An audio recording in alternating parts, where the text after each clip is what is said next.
Yan guys, good day po at isang mapagpalang araw po sa ating lahat. At mapagpala po tayo ngayong araw sapagkat po may buyer po tayo na hindi inaasahan at nagpunta po siya rito sa San Jose at gusto niya pong maka-avail ng rare color Muscovy guys. At talaga namang nag-effort pa po siya at pinuntahan niya po rito sa San Jose. At siya po ay tiga Tarlac guys, at mamaya isi-share ko po sa inyo yung pamimili po niya ng kanyang aalagaan na mga bibi. At nakikipagkwentuhan din po ako sa kanya at may mga nalaman din po ako na mga impormasyon na nakikita ko rin naman po na talagang in demand po ang mga ganong kulay ng bibi ngayon, lalong lalo na po sa Facebook group. At talaga namang nababaliw ang mga breeder at mga nag-aalaga ng bibi sa mga ganong kulay. Bali guys, napag-alaman ko rin na talagang medyo mahal pala ang bentahan nun. At isi-share ko po sa inyo kung magkano ko binibenta yung mga ganong uri ng bibi.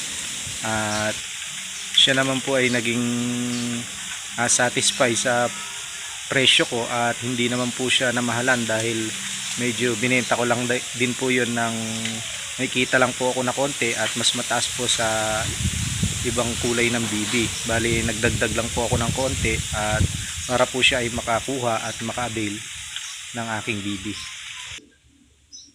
At ayan nga mga kasama, sa video ko po na ito ay pag-uusapan po natin yung presyo ng mga ganong bibi at mga sisiw hanggang mga breeder na mga bibi. At pag-usapan po natin kung magkano ang presyo base po sa aking lokasyon lamang at sa aking mga patuka.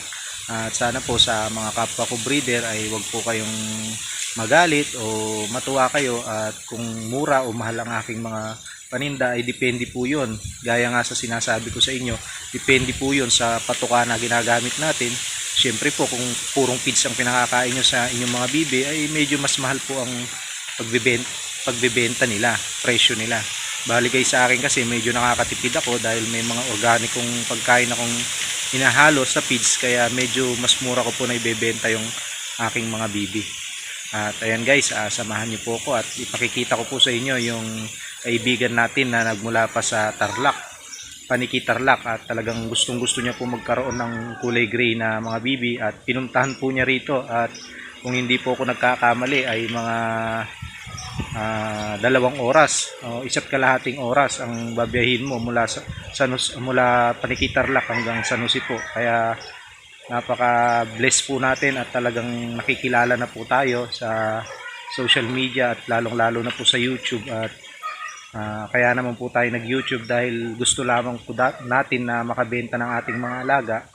At sa ngayon po ay marami na po tayong mga subscriber at sumusuporta sa ating YouTube channel. Ayan guys, samantalahin ko na rin po itong pagkakataon na ito na pasalamatan ko po kayo lahat po ng subscriber ko sa YouTube. Maraming salamat po at hindi nyo po pinababayaan at pinanonood nyo po ang aking YouTube channel. At ayan guys, silipin po natin yung ating kaibigan at tingnan po natin yung kanyang mga kinuhang mga bibi. Ayan guys.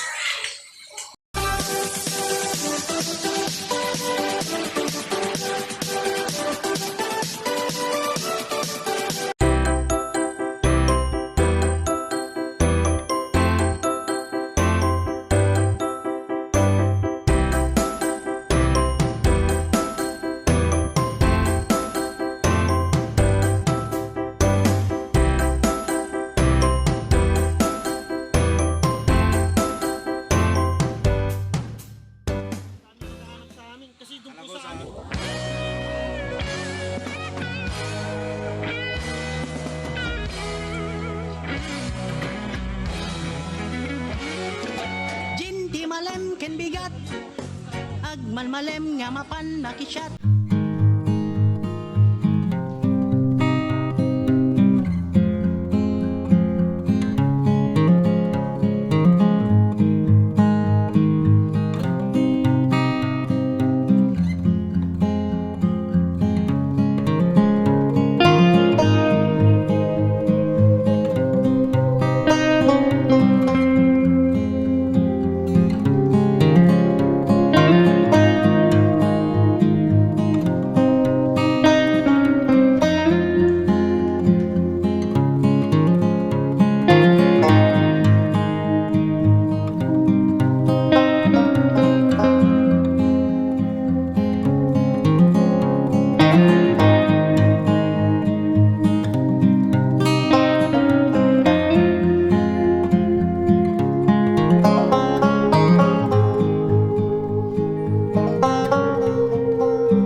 Sir John Leonen ng Panikitarlac. Shoutout sa iyo kaibigan, at sana maparami mo ang mga bibi kinuha mo sa akin. At sasamantalin ko natin guys na i-shoutout yung iba pa nating mga buyer na bumili sa atin ng mga rare color na bibi at mga ordinary color na mga bibi. Si Roel Agonias ng Santa Maria, Pangasinan. Kumusta sir, at sana napapisa mo na yung ating mga bibi. At si Ma'am Julieta Simos Kabute ng Cuyapo, Nueva Ecija. Talagang napakalalayo nila at talagang pinupuntahan nila yung ating mga alaga para maka-avail. At kay Sir Andro Lacusong, talagang si Sir Andro Lacusong ay talagang marami na siyang mga alaga at panay ang send niya sa akin ng video at mga picture ng kanyang mga alaga. Ayan mga kasama, happy farming po sa inyong lahat. At syempre shoutout ko na rin po yung ating mga legit na mga subscriber at mga nag-aalaga rin, kapwa ko, sina JR Esperanza TV, si Lance Dino 31, si Daddy and Mommy's Farm, at syempre si Papa Ambit Vlog. Napakarami na pong bibi, at pasyalin nyo rin po sila sa kanilang mga YouTube channel. At ayan guys, balik na po tayo sa ating topic for today, ang mga presyo po nating ng alaga nating mga bibi. Magsimula tayo guys sa sisiw at bagong hatch. Ang mga bagong hatch po na bibi, sisiw, ay binebenta ko po ito ng 50 pesos. One week po yun. Day 1 to 7 days ay binebenta ko po ito ng 50 pesos. Bali guys, sa second week po nila ay nag-a-add lang po ako ng 10 pesos. At kaya nagiging 60 po ito. At pagdating po ng 1 month ay 100 pesos po ang bentahan. At sa mga 2 months guys ay 200 to 250 pesos. At sa mga RTL po natin ay minsan po binebenta ko sila ng 400. At yung nabili po ni Sir kanina ay dinagdagan ko lamang po ng 50 pesos. At mga rare color po yon ay 450 po ang bentahan ko ng mga rare color. At disclaimer lang mga kasama, yun po ay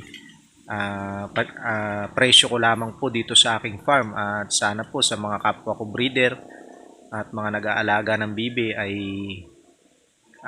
matuto tayong makontento sa presyo natin. At kung medyo nakakatipid naman tayo sa patoka ay wag na ho nating masyadong mahalan ang ating mga panindang bibi para po lumakas at gumanda pa ang supply ng mga Muscovy duck dito sa Pilipinas. At yung mga barako natin guys, yung talagang mga 1 year na mga barako natin ay nabebenta ko po sila ng 650 to 750. 750 guys yung mga rare color Muscovy natin. Bali guys, sumatotal kapag ka po tayo nagbebenta ng rare color Muscovy ay nagtataas lamang po ako ng 50 pesos sa mga RTL na po. At sa mga sisiw po ay konti lamang po, at mga talagang napag-uusapan naman po, at may bibigay ko rin po yung talagang presyo ng ordinary sa mga sisiw. At lalong-lalo na po sa mga subscriber natin at walang sawang sumusuporta sa ating YouTube channel. At ayan guys, maraming salamat po sa inyo. At sana po ay at sana guys ay maging masaya lamang po tayo sa pag-aalaga, at mahalin po natin yung ating mga alaga para po maging maganda rin po yung kalabasan ng ating pag-aalaga, at makabenta rin po tayo ng maganda-ganda at kumita po tayo sa kanila.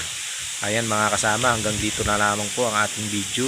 At maraming salamat po sa mga buyer natin at mga subscriber natin sa YouTube. Merry Christmas po sa inyong lahat. Bye-bye!